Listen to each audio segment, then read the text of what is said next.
Welcome to Begin, Build, Blossom, your business journey with Clarita, the podcast where we will discuss valuable insights, resources, and motivation to fuel your entrepreneurial spirit.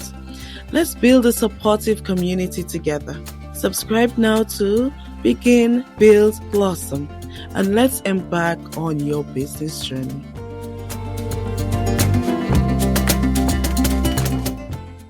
Good day. Welcome to another episode of our podcast, Begin, Build, Blossom, Your Business Journey. Today we have with us Hadriana Leo. Hadriana Leo is a wealth strategist and mindset coach. She helps women turn their personal finance knowledge into tangible, aligned wealth. Her unique approach guides women to build financial confidence, understand how they relate to money, and accelerate their results. She is the author of Becoming a Wealthy Woman on Purpose, where she provides a formula for wealth to women who lead from the heart.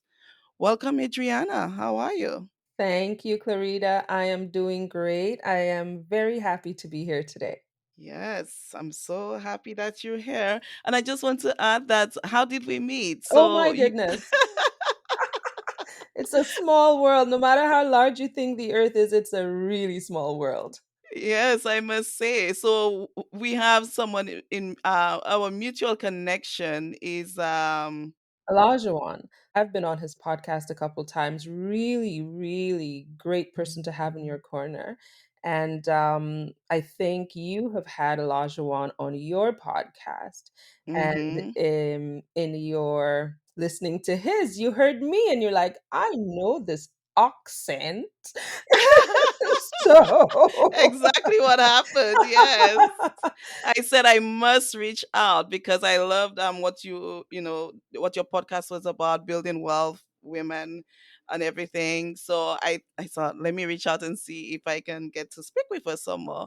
So I'm really glad that you actually had a call with me. You were very gracious with your time and you've decided to come on this podcast. So we really appreciate that. it's my pleasure. Okay, so we're going to get started with a segment we call rapid fire. Some of this we may have mentioned in the introduction, but it's a way to just get to know you better. So let's get started. But even before we get into those, can you tell me one word that describes you now and one word that you would have used to describe yourself when you were a child? When I was a child, I think I would have been described as precocious Mm-hmm. because I was a bit extra from what they've told me. I don't know because I wasn't paying attention. Right now, I guess I'm a healthy mix of pleasure lover with a hint of drama. So I'll say dramalicious. I don't know, but I'm very multifaceted, Clarita, so it's hard to pick one word. Well, I like how you own it. So you go. I love Totally. it.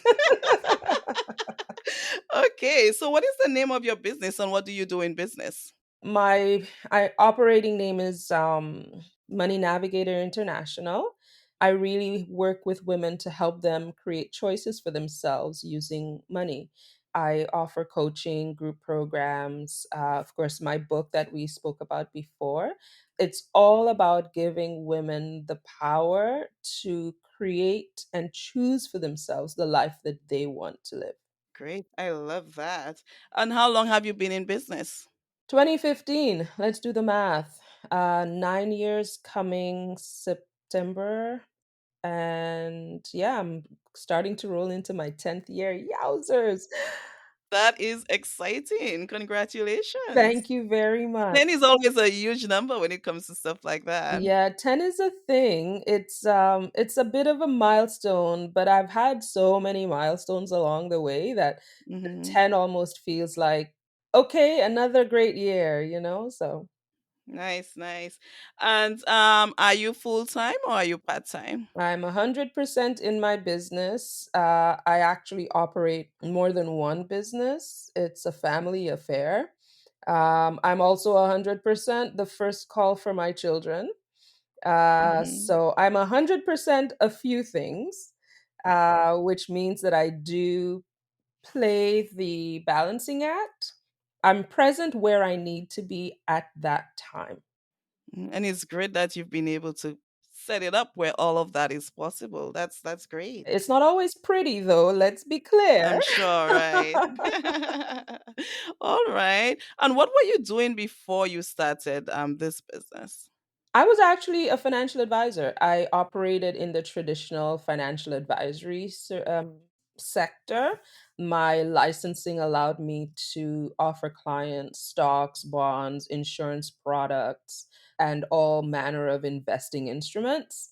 That's also where I realized that there was something missing, especially in working with couples. You would see the men who were clueless, didn't know what they were doing, but refused to ask for help, and you'd see the women who come into the office, zone out, and expect their husband to figure it all out. And I'm like, this is a recipe for disaster. Something has to change. So that was my practice before I went into the coaching of finances and the Mm-hmm. focus on women. Okay, great. And since you've started the business, what is one of the highest moments, the best moments you can think of? Oh my. You know what? Probably one of them is when I gave up my investing license. And I always, but not always. When I started the business, I held on to my license registration to provide investment services because at that time I'm like coaching mightn't be lucrative. So the clients I meet through coaching, I'll segue them into investing and I'll build a book of business of investments. When I really decided, you know what, coaching is what I want to do, coaching is what I'm going to invest in, and I gave up the license, it was scary, but it was also the time when I went 100%, no ifs, ands, or buts into coaching as a viable business, and not just as a viable business, but a needed resource Mm-hmm. in the world. That was quite a big deal for me. Yeah, I can imagine. Yeah. And I heard scary there. And I'm thinking, yes, starting the business was scary, making that move scary. Yep, Yeah, but at the end it works out because you put in your all, right? 100%.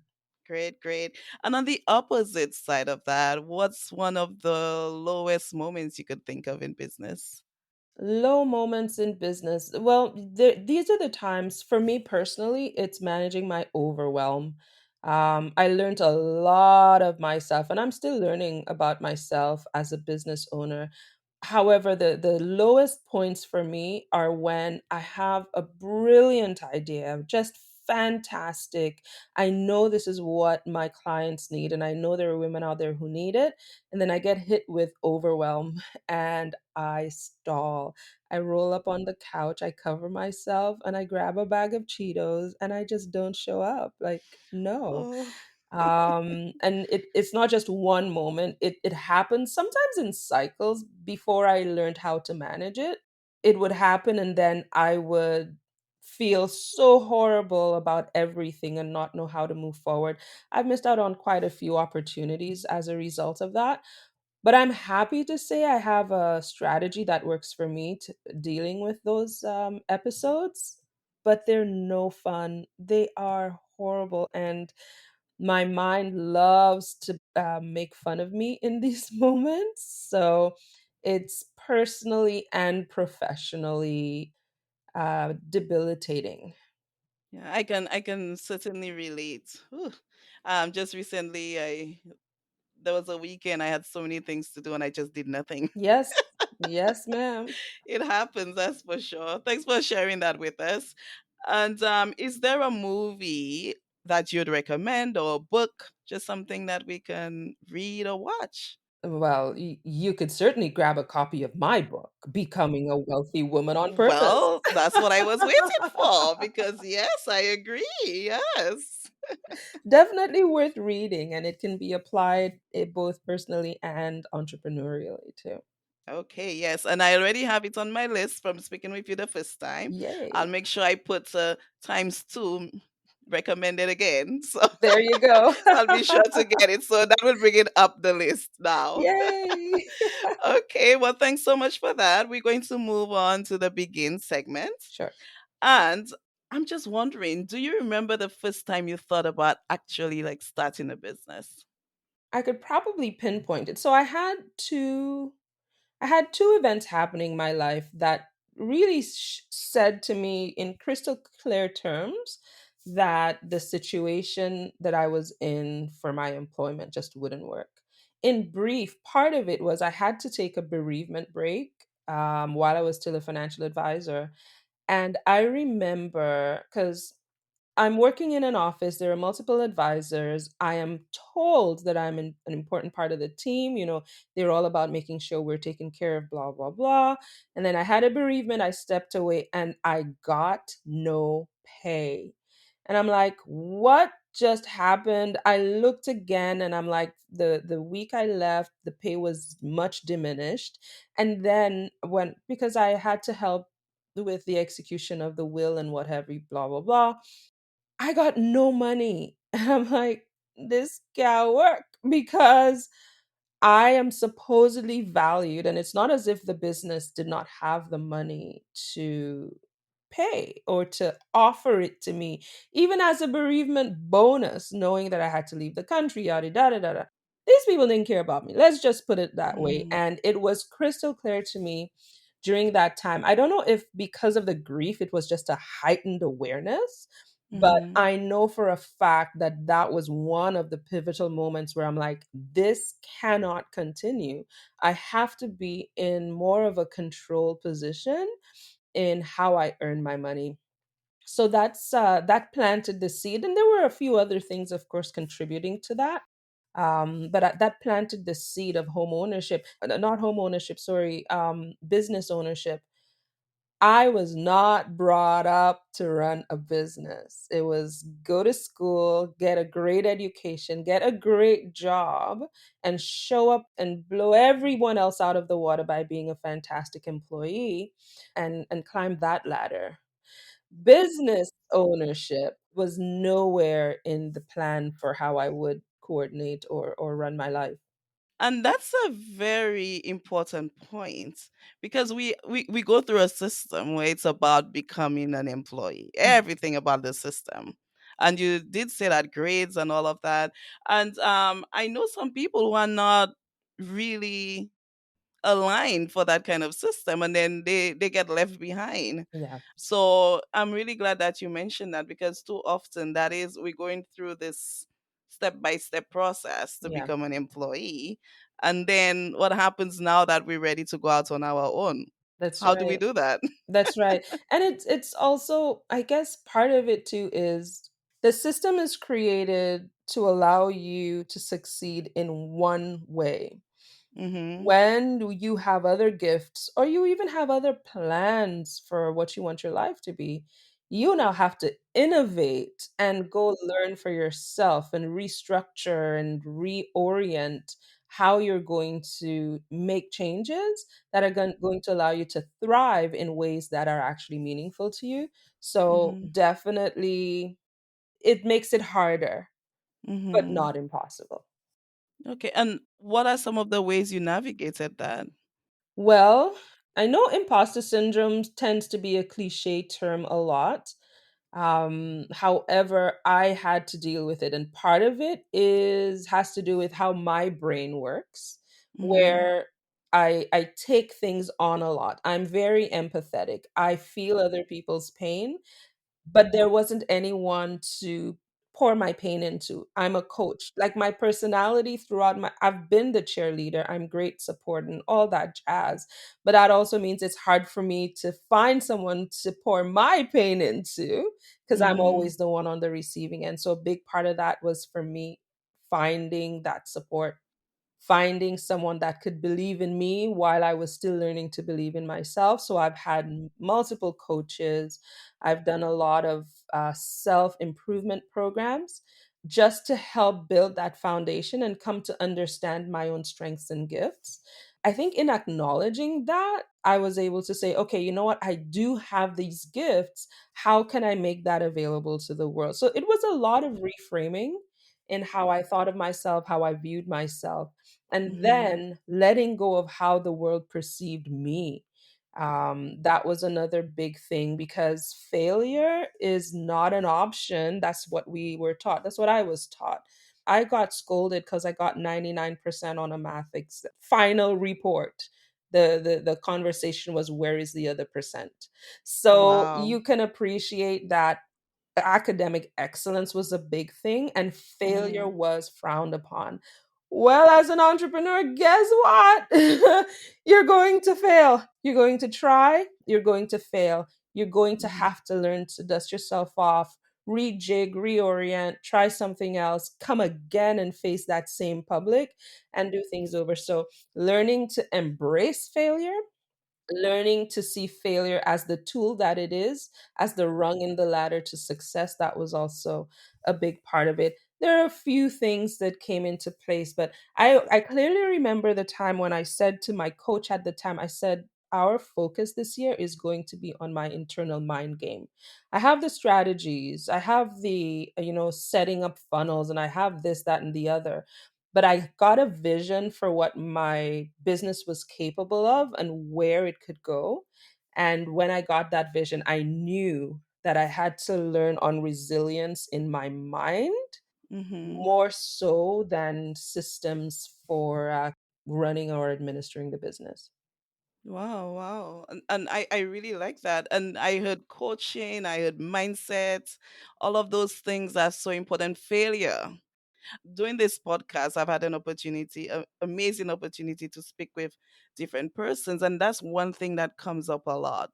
The way we view failure. Hmm. So seeing it as a stepping stone and Yeah, seeing it as a way to learn and to just keep going rather than something that is defeating, you that's know? right. So thanks so much for sharing that. And I can't help but think of 99%.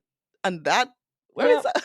I where's the can't. other 1%? And this wasn't like one test. You come from the same educational system that I came from. So this Mm-hmm. was the report book Mm-hmm. 99%. That means throughout the entire year or term of that subject, Mm-hmm. cumulatively I came out with 99% and it still was, where is the other 1%? Eh. Yeah, I just went back to that because I feel like that does something to somebody. Like 99% is already so amazing. Yeah, it is, and I can say fairly that it did. But this wasn't an isolated thing, so Mm-hmm. it was just okay, excellence, if I'm capable of 99. It's like when I'm not sure how many of your viewers are aware of netball, but when I Mm-hmm. was playing netball, the coach used to say, if you can touch the ball, you can catch the ball. And I Mm-hmm. always had the problem. I would run, I would jump, and I would fingertip the ball, and I'm not able to grab it. It's kind of Mm-hmm. like that feeling of that, what you want almost constantly being out of reach, touching Mm-hmm. it, but never quite being able to grab onto it. But it's something that I have had to deal with. It has had an effect, and I've had to choose how I neutralize it. Okay, well, it looks like you're choosing positive. So that's good. Every day, every day. Every day. That's good. And when you decided to finally start your business, what steps did you take? And let's keep in mind somebody was probably trying to do that now and trying to kind of guide them through that a little bit. Okay, so I'll tell you honestly, I quit my job. The way I started my business is not a way that will work for everyone. Mm-hmm. I've done some personality tests over the years and it definitely fits. My personality jumps off the cliff and then we build the parachute as we drop. Mm-hmm. So I could manage it, and knowing of course that I'm married, my husband was part of the parachute that I was building and depending on. So I had the gift of another income that would take us through while I figured out all the bits and bobs of setting up the business. Once I did that, I did a lot of seeing what was happening out and about, trying them, hating some, loving some others, implementing what I could. But the start of the business was very much me figuring out as I went along. That sounds very much like my journey as well. Yeah. So I appreciate that. And in terms of like the legal aspects, like setting up, actually registering the business or setting up the structure or Right. bank accounts or anything like that, what did your experience teach you about those? Yeah, I started out, I registered the business name, I think even before I quit, because once I knew I was leaving, I registered the business name. Mm-hmm. I didn't set a bank account, so my financials were quite messy at the start. I didn't even go and like download the paperwork that says I actually had a business. It was definitely messy to begin with. Mm-hmm. Setting it up though and operating the business, it taught me fairly quickly that I need to separate the business expenses from my personal expenses. So Mm-hmm. I did set up a bank account and was quickly offered credit on the business, let me tell you, which I took and promptly maxed out. So there was a lot of learning happening in that time period, and Mm-hmm. trying to figure out what investments were worthwhile to make for the business at the various stages of business. Right. So, as a sole proprietor, I did that for, I think, the first 6 years. I incorporated the business 2 years ago. So I think after my fifth year in sole proprietorship, Oh. fifth or sixth year, I incorporated, and I've been running it within that corporate structure since then.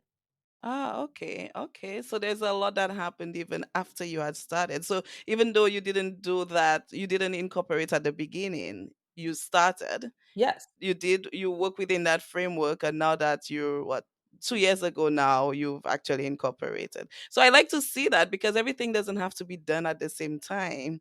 You No. learn as you go. And especially when at the beginning I was testing out a theory, but I knew I wanted a business.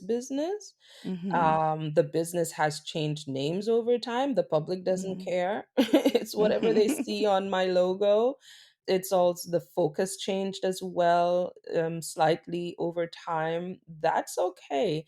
I incorporated the business when I realized that this was something that I was just doing my goals recently, and I'm like, 20 years from now, that business is either sold or being Mm-hmm. run by my daughters. So that means Mm-hmm. the structure of the business had to become one that existed outside of me personally, and it had to take on a business of its own. It has its own Mm-hmm. identity separate from me. And once I caught that vision and I grabbed onto it, I knew I needed to incorporate. Great. And you mentioned the name of the business. What is the story behind the name? Oh, so well, when it started, it was Crescendo Financial because, like I said, we were going to keep investing and what have you. The business is actually registered as my name, Hadriana Leo Incorporated, and we do business as Money Navigator International. One of the things that I think is important for me is that I'm the GPS, but my clients never let go of the wheel. So for me, I'm the navigator. I'm the one who asks you, where would you like to go? And then Mm-hmm. I offer you options on how to get there. You can take the scenic route, you could take the expressway route, or you could do any combination of the two. You can decide to walk, you can decide to take a taxi, all of those. That's my job to guide and to help to Mm-hmm. optimize the journey to make it what you want it to be. Hence the Money Navigator International. And of course, international, it can't help but be international because I'm reaching a global audience and I can Mm-hmm. impact women outside of the nuances of, the financial instruments that might be specific to various geographic locations. I can help women all over the world lay claim to their desire for freedom, financial and otherwise, and creating the life they deserve. So that's kind of the story behind that. Awesome. I like it. I love it actually. I really love that. And in terms of your first client, how did you go about getting that very first client? My first client, I'll tell you the first one I remember. I believe I had been posting on social media because I didn't know this person from anywhere. And I'm not sure what resonated. In fact, she is still someone that I am in touch with to this day. That first client needed to divorce her spouse. And my messaging back then was not very clear. It definitely was not speaking to any specific market, but that client reached out to me and asked me to help her set herself up so that she can divorce confidently, and that when she was ready to go, everything was in place. So she worked with me and legal counsel, and we ensured that she could leave safely because that was part of the concern, and that she could leave understanding what her financial options are. That was a thing. She found me on social media.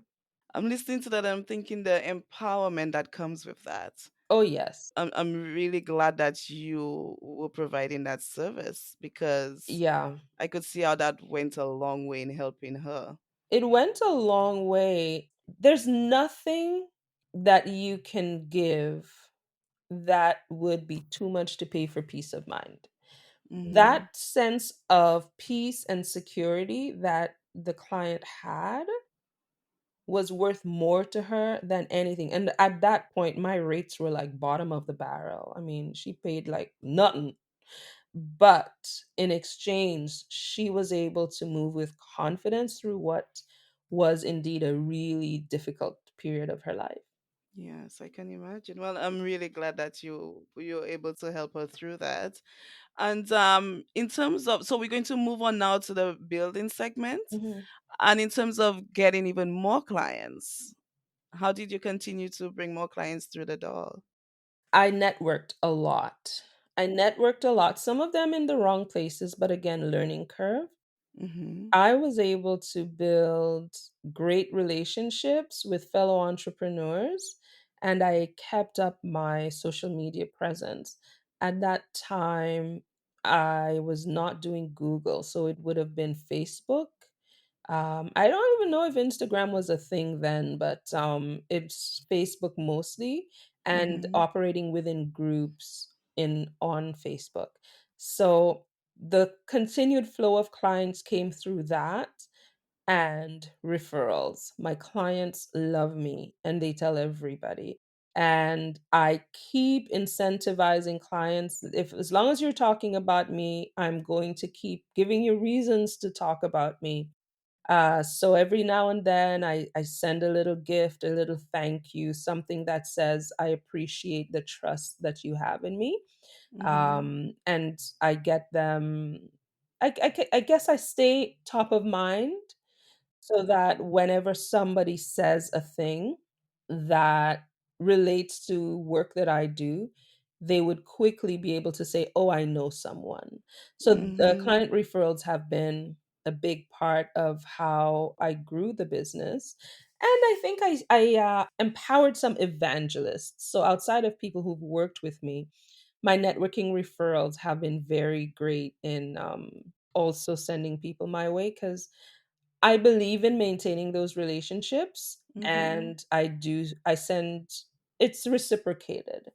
As long as I love what you're doing with your business and I can see the integrity and authenticity in it, I will tell the Mm-hmm. world. I don't have a problem doing that. So Mm-hmm. that's pretty much how it grew from there.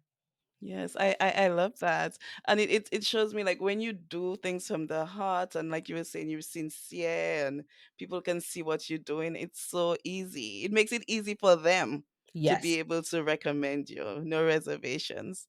So that's great. And referrals, the Facebook groups especially, yeah, those are really good ways of getting clients. And you know the clients who come to you through those means typically they're the kind of clients you want to be coming to you, Right, right? right. So over time, that's refined a bit. So now I do most of my social media work. It's grounded in LinkedIn as opposed to Facebook. Mm, And I use in Facebook and Instagram, I just use my business page. I'm not even mm, using my personal profile anymore. mhm, We're working on probably updating that strategy now. Mhm. There's still viability in that personal profile use, but I'll tell you Mhm. honestly, I don't do a thing just for the sake of doing a thing. I can't Mhm. stand it. It is a recipe for frustration for me. So Mhm. I need to understand, why do I want to use my personal profile, Mhm. and what's the strategy?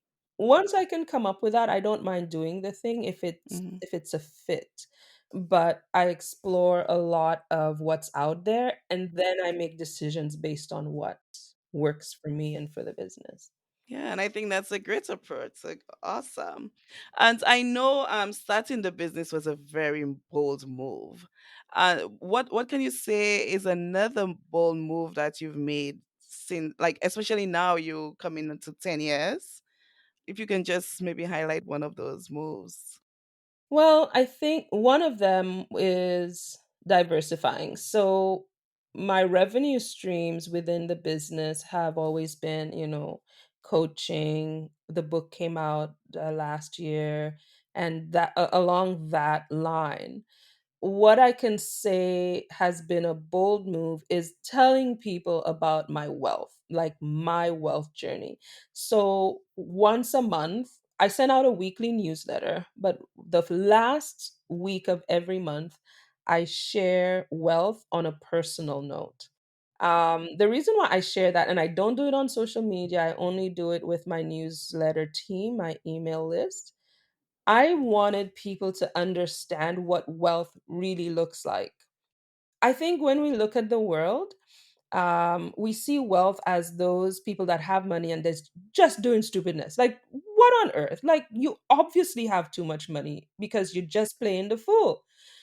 But then I wanted people to see what wealth actually, the ups and the downs, the ins and the outs, the moments of absolute pleasure and the moments of innate terror, all of it, all aspects of it.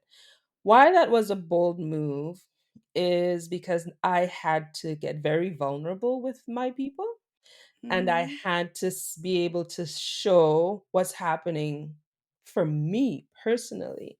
Mhm. But I can say, well, I'm very private as a rule. My business is my business. It's not a secret, it's just my business and not yours. Okay.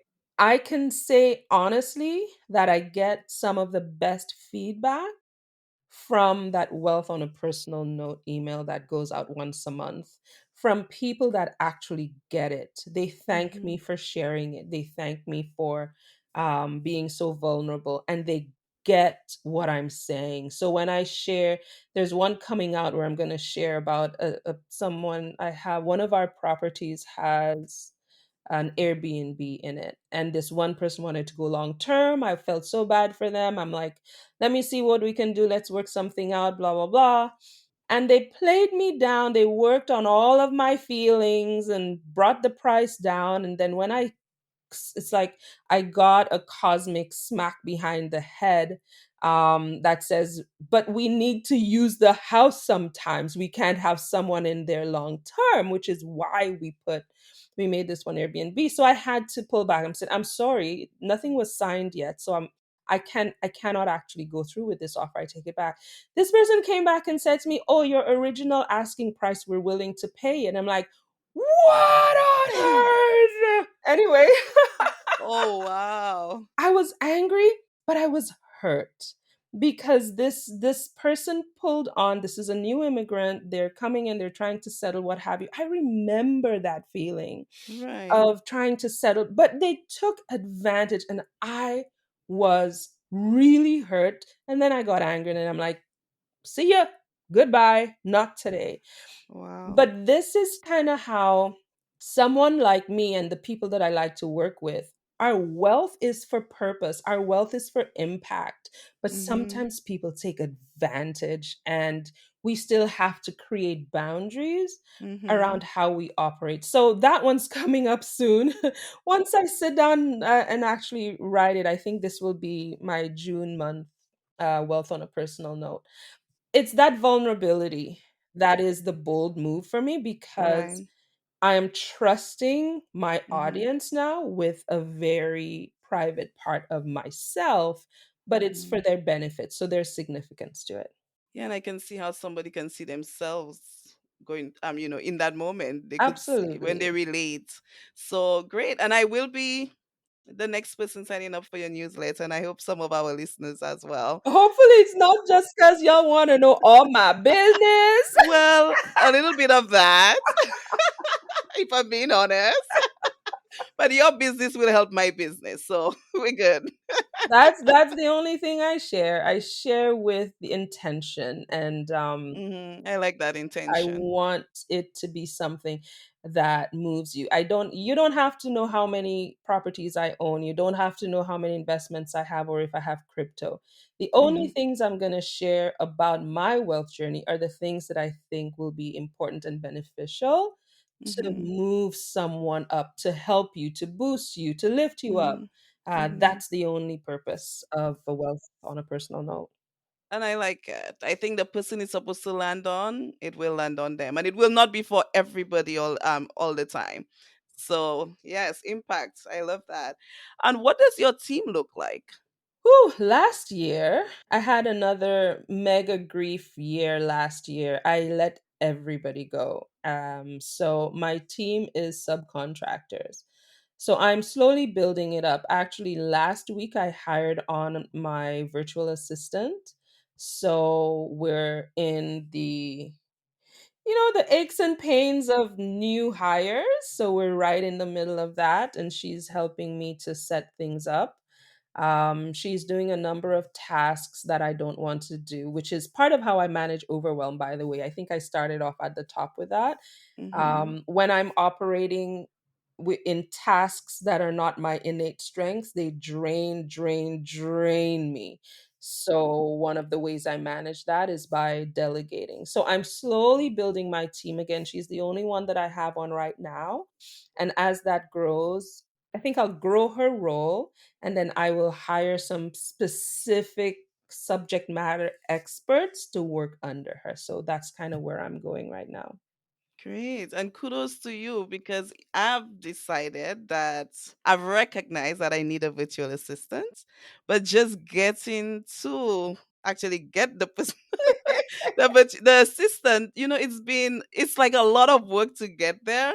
Like I've spoken to somebody, we were on the same page, but I'm thinking I need to get this program together. I need to get all those tasks because it's kind of also you taking inventory. Like this is what I do, this is what I don't Mm. want to do, this is what I'm gonna have this person do. So it's a lot of work to get that work off of you. It's worth it, but for me that's my struggle. One of my current coaches, she's like, just hire them.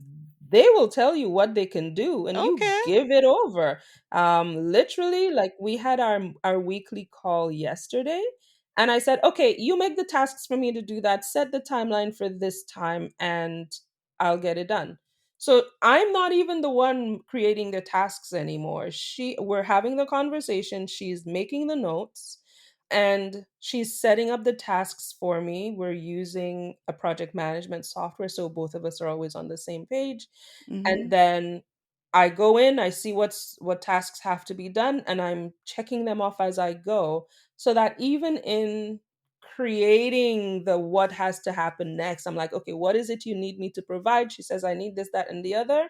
She makes the tasks, I go and I do it. Done.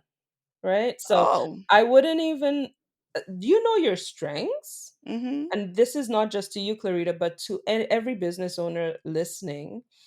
You know your strengths. And if you don't know your strengths, pay attention and learn. There are tasks that you love to do and you do well. That's your jam. You love it and you do it spectacularly well. That's your jam. Anything else, you love it but you don't do it quite well, delegate. You hate it but you could do it well, delegate. You hate it and you don't do it well, delegate. So it's kind of figuring out you and then bringing in other people with the superpowers that that can complement yours, Mm. to do the rest. So, You just did a lot for me just now. and That I didn't approach. charge, so hello. Oh my goodness, the wealth you just shared with me. It's amazing. Because like you just made me again mindset, you just made me realize the approach needs to change. So even though I had already made the decision I need to delegate, the way I go about doing that delegation, that is important too. Yeah. So thank you. Look at us. Ooh, look at me. All right. So we covered some of the struggles. I know we talked about overwhelmed. I had noted that you had a strategy to deal with overwhelm. Mhm. So I was going to ask about that, but it sounds like delegating is one of is part of that strategy. Delegating definitely is part of it. In addition, when I say learn, like know yourself, know your strengths, that's another one. I had to acknowledge that I'm a cyclical being. Most women are. Our nature is that we operate in cycles. Now, this is not woo woo, this is not any source or super being science. This is actually how we've been created. And one of the things that I had to acknowledge is that, like, even on a daily basis, my energy swerves. Like, I'm great in the morning, I'm not so great in the afternoon. Understanding that allowed me to create my schedules so that the things that really need me to be 100% focused in, I put them in my high energy times. The times when I know I'm checked out, I'm really not there, I either put things in that are like automatic, things that I don't have to think about, or I just go do something else altogether and step away.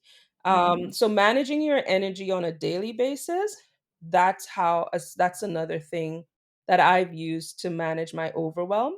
And I think the other part is allowing myself patience. I want it all. I want it now. In fact, if you could give it to me yesterday, that would be fantastic. Learning how to prioritize the things that I do and how I spend my time has been epic. I know that I want that social media strategy that I put into place to work yesterday, but the nature of social media is that you don't sell on social media, you influence. So, working and setting my expectations around what I'm doing and the time things are going to take also helps me to manage the overwhelm. And I take breaks. So, about August every year, I start planning my calendar for the following year. So I have all my days off planned. So every long weekend, I'm also taking the Friday off. My birthday, I take the week off. And now, this year, for the first time, I'm booking 2 solo travel trips a year. Hoot, hoot. So Oh, I love that. planning rest into my schedule is very important. It helps me step away and come Mm-hmm. back refreshed. And that's a big, big deal for someone Mm-hmm. like me. Yeah, I totally relate to that. I'm in the place now where I need that rest. I can feel that. Yeah, Yeah. I feel like I'm burning out. So Hmm. I do welcome the summer. Hmm. My daughter will, I have a 4-year old. So I just told her this morning, actually, I said, Mommy's going to make some time to do some things with you. And she just gave me this huge hug. She Yes. understands, and for me that is just beautiful. Yeah. So I that is something I will definitely incorporate more of, planning ahead, getting somebody to do things even while I'm out, there's somebody getting stuff done, and just being present. And I know you mentioned all of those, so I'm really taking in all what you're saying. You're teaching me here, as well as our listeners, so thank you so much for that. For sure. And that takes us to the blossoming stage. Mm. What does success mean to you? Oh, girl, it's all the things for me. So I've done a lot of work around this. And success for me is fulfilling my purpose. And my purpose is to inspire. If your listeners ever want to have that conversation, I'm happy to have that conversation. Um, Here, we can't do it, but digging into figuring out that unique reason why you're here, that is epic in my mind, because once you uncover that, not why you have the business, not why you happen to be mothering these kids, not why you show up for the causes that you show up for, but that innate reason that's inside you, that you show up to the world to provide, once you can latch onto that, you have a brilliant yardstick with which to measure success. I am here to inspire. And it was hard to figure that out because I thought I was here to do all kinds of other things, but I'm really here to inspire. It came from all the experiences I've had in my life. And the confirmation of that, I see it all the time. So, as long as I can inspire someone to believe in themselves, to help themselves grow, to be the best that they can be, and to live a life that is fulfilling, I have succeeded. Whether or not I make money, that's a side thing. Whether or not my husband stays with me or not, that's a side thing. There are things around that purpose that I have no control over. So, in the business, when I can see a woman thrive, when there's a thing that happens in the conversation where you know they just get it, it's like it just Mm-hmm. latches in and the gears fit perfectly. That is beautiful and brilliant. And that experience reminds me that as long as I can keep inspiring women in my business or through my business, I am a success. It also helps when I hit my revenue goals, but it's not my ultimate barometer. Thank you so much for sharing that with us. Wow, I love it. So now when you say some things, I'm just sitting here thinking because I'm actually thinking through what you just said. Yeah, well, take it in and hit Yeah, I'm taking it all replay, in. take it in. When I coach, we do have pauses because I think if you just keep talking, people don't Mm-hmm. have the opportunity to let what they've heard soak in, saturate, and then see which cracks it's flowing into and filling up. Mm-hmm. So I believe in the pauses. I believe in the rewind and play again. Mm-hmm. Mm-hmm. And I believe in letting that thing settle into your psyche, into your soul, even, Mm-hmm. and then seeing what blossoms from it. Great. I love that. Thank you so much. We've come to the end of this conversation. I'm hoping we will be having some more. So this is the time where we call this our closeout segment. Okay. If you can give us three practical tips that you think someone listening right now can use to go ahead and start their own journey or continue their journey, what would those be? I'd say do one thing. So when I coach, I always say, or if I'm doing a workshop, commit to doing one thing. That Mm-hmm. one thing, it doesn't have to be grand. It's just one thing that'll help you take the next step or get to the next day when you can commit to doing one thing. It doesn't have to be everything all at once. Commit to one thing. I guess another tip or another step that I'd say is invest in understanding yourself. We are not the big box brands of the world. We're not Walmarts and Targets and all the rest. We're not that. So we don't have an entire marketing department that hires 2,000 people to figure out what the next ad's going to look like, and have everybody singing your jingle. So, as a business owner, your biggest brand ambassador would be you. Understand you. Learn about you, invest in you. And that doesn't just mean learning what's happening with money these days or figuring out how to do that thing you're doing for your clients. I mean actually understanding you. That would be step number 2. And then I think step number 3 is keep business fun. Okay, I actually said fun. I did this.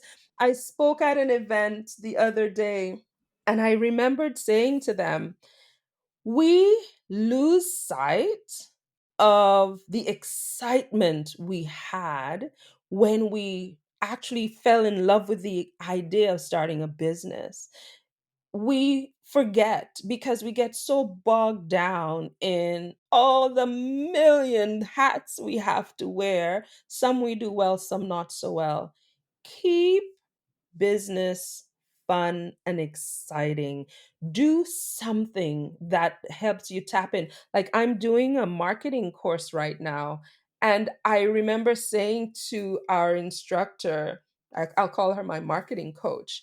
I said to her when I was doing the homework a couple weeks ago, I got excited again, fired up again about why I do what I do. I'm like, I need to find a way to put this somewhere so I can tap into it more often. That's Mhm. kind of what I mean. If we can keep our business light enough and fun enough that we actually want to interact with it, I think we have a recipe for a business that thrives and stands the test of time. Awesome. Thank you so much. And that brings us back to even like talking about the overwhelm, like coming up with strategies to deal with that will help keep business fun and getting to Absolutely. know yourself better so you know what makes you smile like that, A right? 100%. You see these crayons? These crayons, I have very little artistic ability when it comes to the visual arts, but Uh-huh. if I'm studying, I make my notes Mhm. with crayons because it's just fun. Oh, Um, nice. I'm interacting in ways that kind of turn things, make it a little lighter, make it easier, make Hmm. it something that I would actually say, hey, why don't I switch from blue to green? No Right. problem. Just keeping it easy so the That's flow goes. beautiful. Yeah. Great. That's beautiful. Thank you. And one of the things we do is try to build a community. So we like to ask at this time whether you would be open to as many listeners as you'd like, but at least the first listener who reaches out and say, I would like to speak with you. Would you be open to giving them about 30 minutes of your time?